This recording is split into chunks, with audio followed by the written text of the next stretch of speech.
You ever wake up thinking it's just another quiet Sunday? No drama? No noise, just peace? Yeah, that was me. The sun was barely up, birds chirping, and I was out in my driveway polishing my Harley. That bike isn't just metal and chrome. It's part of who I am. I've rebuilt it, repainted it, and protected it like family. The neighborhood was calm. Kids' bikes scattered on lawns, sprinklers hissing.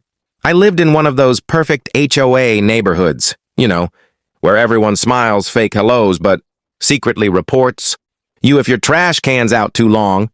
Still, I didn't mind. I kept my head down, paid my dues, stayed out of trouble. Or at least I used to. As I'm wiping down the gas tank, I hear footsteps, light, sneaky ones.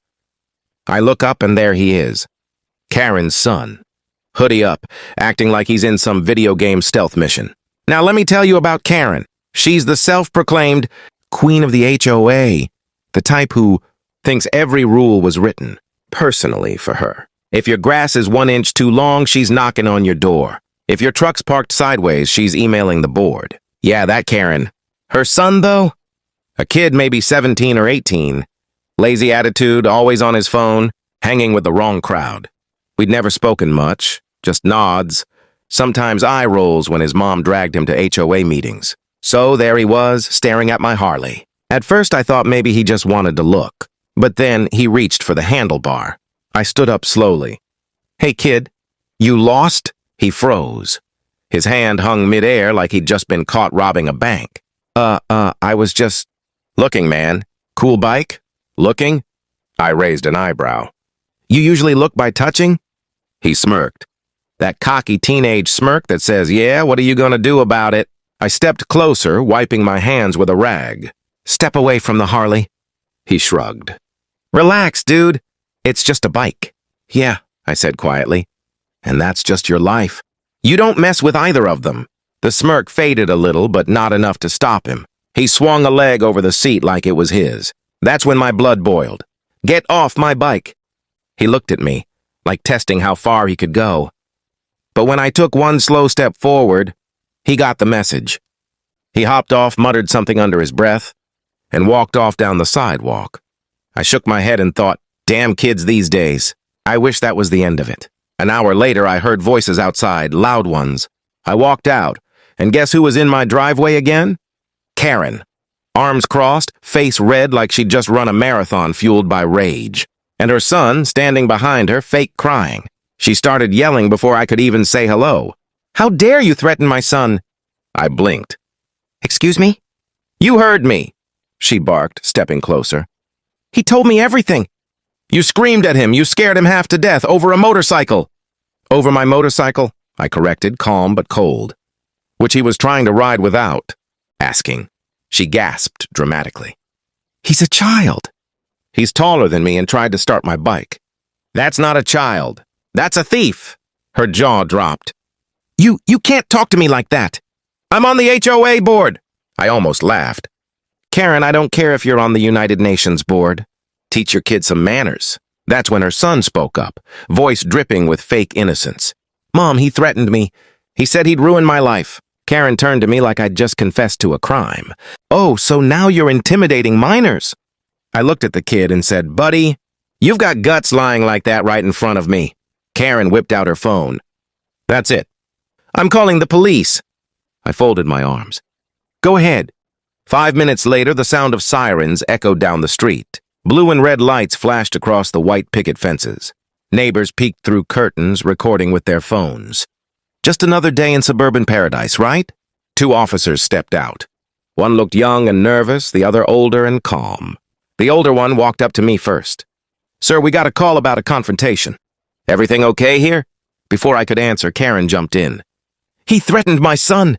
He tried to attack him. The officer raised an eyebrow and looked at me. Is that true? I smiled. No, officer. Her son tried to steal my motorcycle. I told him to get off. That's all, Karen scoffed. He's lying. My son doesn't even know how to ride a motorcycle. The officer turned to the kid. Is that true, son? The boy hesitated. Yeah. I just wanted to see it. The younger cop glanced at the older one. Sounds like he was more than just seeing it, ma'am. Karen's face went pale. Are you seriously taking his side? The older cop turned to her. Ma'am, from what I'm hearing, this man didn't threaten anyone. He was protecting his property. Karen's voice rose. This is harassment. I'm on the HOA board. I know my rights. The officer sighed. Yes, ma'am. And he knows his rights too, including the right to defend his property. I couldn't help it. I smiled. The cop turned back to me. We'll file a report just to be safe, but looks like you're in the clear, sir. Karen's jaw clenched. She stormed off, dragging her son with her. This isn't over, she hissed. I watched her go, the sound of her heels clicking down the pavement. The older cop looked at me and grinned. You must have one hell of a Harley. I chuckled. Yeah, but apparently it's a neighborhood attraction now. He laughed, nodded, and got back in his car. The lights faded down the street, and just like that, the chaos was over. Or so I thought. Because that night, something happened that changed everything. You'd think after the police left, that would be the end of it. I sure did. I went inside, made myself a cup of coffee, and told myself to forget it. But with people like Karen, it's never that simple. The next morning, I woke up to a notification. My phone, the HOA community app, was blowing up. New posts, new comments, dozens of them. And guess who started the thread? Karen. The headline read, Aggressive man threatens teen over motorcycle, unsafe for our neighborhood. I blinked, then laughed. You've got to be kidding me. The post went on, full of lies. She said I screamed at her son, threatened to break his hands, and acted violent. She even claimed the police warned me about my behavior. By 9 a.m., the post had 50 comments. Half the neighborhood was gossiping like it was the latest Netflix drama. Some were defending her. That guy's always working on that loud bike. Yeah, I've seen him rev it up at night. Others tried to stay neutral. Let's not jump to conclusions. Did anyone actually see what happened? But not a single person asked me. I felt my stomach turn. Not because of the lies, but because I'd lived in that neighborhood for years. Paid my dues, never caused trouble. And now I was the dangerous biker. That afternoon I saw Karen walking her dog past my driveway, all slowly, like she was making sure I saw her. She stopped, looked right at me, and smiled. Not a friendly smile. A you messed with the wrong person smile. I didn't say a word. I just kept polishing my bike, ignoring her. She finally said, Enjoy your Harley while you still can. I looked up. Is that a threat, Karen? She smirked. Just a warning. HOA's got rules about nuisance vehicles. I took a deep breath. You touch my bike or get near my property again, you'll regret it. Her smile vanished. Are you threatening me? I tilted my head. Just returning the favor. She huffed, yanked her dog's leash, and stomped off. That night it got worse. I was sitting in my garage working on a small project when I heard a loud bang. I ran outside and my heart dropped. My Harley was on its side. The mirror was cracked. A scratch ran across the tank. Oil leaking slightly. Someone had pushed it over. I looked around. No one in sight. The street was quiet, dark, only the hum of crickets and a flickering streetlight. I picked the bike up, my hands shaking, trying to keep calm. I knew who did it. I didn't need proof. Karen's son. I could feel the anger rising, like gasoline on fire. I wanted to storm over there, bang on her door, and end this nonsense once and for all. But I didn't. Instead, I grabbed my phone and called the police again. The same older officer showed up, flashlight in hand. He whistled when he saw the bike. Damn, they did a number on it. Yeah, I said quietly.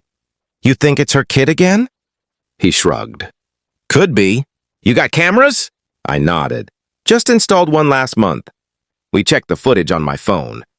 And there it was, clear as day. Karen's son. Hoodie up, same sneakers. Pushing the bike, laughing as it fell. The officer frowned. That's all we need. I'll take care of this. Press charges, I said flatly. He nodded. We'll talk. To them. This isn't just vandalism anymore, it's targeted harassment. The next morning, the police were at Karen's door. The whole neighborhood was watching. Curtains moved, phones recording. Karen came out in her robe, pretending to be shocked. Her son stood behind her, pale as paper. The officer spoke calmly, but loud enough for everyone to hear. Ma'am, your son's been identified on video damaging your neighbor's motorcycle. Karen's face twisted. That's impossible. We have footage, the cop said. We'll need you both to come down to the station. Karen's perfect HOA image crumbled in seconds. The gossipers who were defending her yesterday were now whispering, behind their hands. I stood in my driveway, arms crossed, watching silently as the cops led them to the patrol car. She glared at me through the window as they drove off. And I swear, even then, she didn't look sorry, just furious. For a few days, things got quiet. No posts, no drama. I started to breathe again. But peace doesn't last long when someone's pride is on the line. Exactly 1 week later, I got a letter in the mail. Official HOA letterhead. Dear homeowner, we have received multiple complaints regarding your property and motorcycle. The board has voted to review your membership status. I laughed out loud. Of course she did this. Karen was out of jail, probably bailed out by her husband or parents, and now she was back on the HOA warpath. She couldn't beat me legally, so she was going to use the HOA to harass me. I called the HOA office and asked for the board meeting date. The lady on the phone hesitated. Tomorrow evening, 7 p.m. Perfect, I said. I'll be there. When I walked into that meeting the next day, it was dead silent. Karen was sitting at the head of the table, pretending to look official. She had papers stacked in front of her, like she was running a courtroom. I sat down, calm and polite. She started reading in her sharp, fake professional tone. Mr. Daniels, we've received reports of noise violations, aggressive behavior, and property clutter. I leaned forward. You mean my motorcycle and the tools in my garage? Yes, she said. They're unsightly. I smiled. You mean they remind you of what your son did? The room went quiet. A few other board members shifted uncomfortably. One even whispered, he's got a point. Karen glared at me. We can revoke your HOA privileges. I cut her off. You can try. But before you do, maybe you should know. I recorded this entire meeting. And the police report? That's public record now. So if you keep this up, I'll happily forward everything to the local news. HOA leader covers up her son's vandalism. How does that headline sound? Her face went red. She tried to speak, but the words just died in her throat. The chairperson, who'd been quiet until then, cleared his throat. I think we've heard enough. Mr. Daniels, you're free to go. No further action will be taken. I nodded, stood up, and walked out, leaving Karen fuming behind me. But as I reached the door, I turned back just once and said, Karen, tell your son next time he wants to ride a Harley, he should ask nicely. I might even teach him. Then I walked out into the evening air, feeling something I hadn't felt in weeks. Peace. For a while, life felt normal again. The HOA meeting had shut Karen down. Her son had his slap on the wrist, and my Harley was fixed, shining brighter than before. But when you've lived long enough, you learn that some people don't know when to quit. And Karen was one of those people. A month later, I was out for a ride, early morning. The streets empty, the sun barely peeking over the trees. The engine purred beneath me, that familiar growl that felt like freedom. I stopped at the gas station just outside the neighborhood, filled the tank, and went inside to grab a coffee. As I came back out, I noticed something strange. A silver SUV was parked near my Harley. Tinted windows. Engine running. When I got closer, the window rolled down, and there she was. Karen. She didn't say anything for a second. Just stared at me, her eyes cold. Then she spoke quietly. You think you won, don't you? I sighed. Karen, it's over. Just let it go. Her lips curled into a bitter smile. You humiliated me. You ruined my son's future. Everyone in that neighborhood thinks I'm a joke now. I folded my arms. Your son vandalized my bike, Karen. You did that to yourselves. Her face twisted. You don't understand. We were somebody before you moved in. HOA president, respected family. And then you showed up with your loud engine, your leather jacket, your freedom? I interrupted. She froze. Yeah, I said. That's what this bike is. Karen, freedom. You hate it because it reminds you of what you gave up, trying to control everyone else's life. Her jaw clenched. She slammed the car into gear and sped off, tires screeching across the pavement. I just shook my head. Some people never learn. A few days later, I got another letter in the mail, this time not from the HOA. It was from the county office. Notice of code inspection. Your property has been reported for multiple violations. I actually laughed out loud. She's unbelievable. Apparently, Karen had filed multiple complaints with the city now. Noise, illegal modifications, unregistered vehicle storage, even public nuisance. I knew what she was trying to do. Get me fined, maybe even have my Harley impounded. But here's the part she didn't know. I'd worked for the county inspector's department for 15 years before retiring. So the next day, when the inspector showed up, I greeted him with a smile. "Morning, Jack," I said. He blinked. "Daniels, you still live here?" "Sure do," I said. "Looks like someone filed a bunch of creative complaints." He chuckled. "Yeah, I figured. Everything here's clean as a whistle. You know I'll close this case." I grinned. "Appreciate it." Karen had just fired her last bullet, and it misfired right back into her. That weekend, I hosted a small barbecue in my driveway. Just a few good neighbors, the ones who'd stayed quiet during all the drama. They brought over burgers, drinks, laughter. Someone even said, "Glad someone finally put Karen in her place?" We all laughed, but I just said, "Let's not hold grudges. Some people need to lose everything before they realize what really matters." Then, as if on cue, Karen's husband walked by, alone, head down. Someone whispered, "He moved out last week. Took the kid with him." I felt a pang in my chest. Even after everything, I didn't want to see a family break apart. But sometimes, actions have consequences. 2 months later, a for sale sign went up in front of Karen's house. No one waved goodbye when the moving truck came. No one helped her pack. She looked smaller that day, like the weight of everything she'd done had finally crushed her. As she stood by the truck, she saw me across the street. For a long second, we just stared at each other. Then she walked over, slow, hesitant. "Mr. Daniels," she said quietly. I nodded. "Karen, I came to say, I'm sorry." Her voice cracked on that last word. "I was angry," she said. "Not just at you, at life. At losing control, at my son. I thought I could fix things by blaming someone else." I didn't say anything. I just listened. She took a deep breath. "He's in counseling now." "I'm trying, too. Maybe someday we'll get it right." I nodded slowly. "That's good. It takes guts to admit it." She gave a weak smile. "You're a better man than I thought." "Good luck, Daniels." Then she turned and walked away.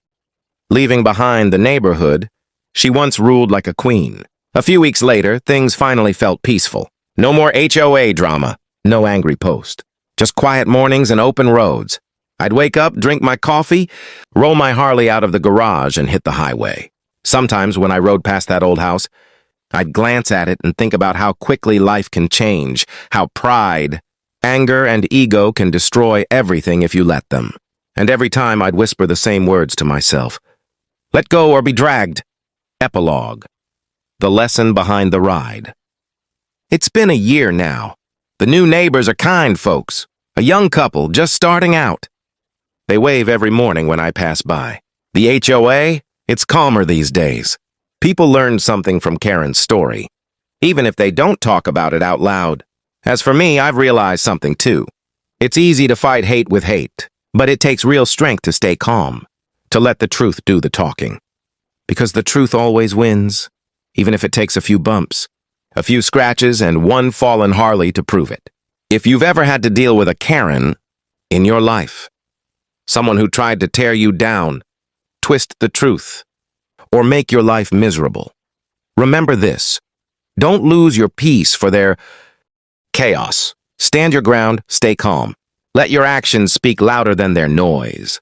And when life knocks your Harley down, pick it up, polish it, and ride harder than ever before.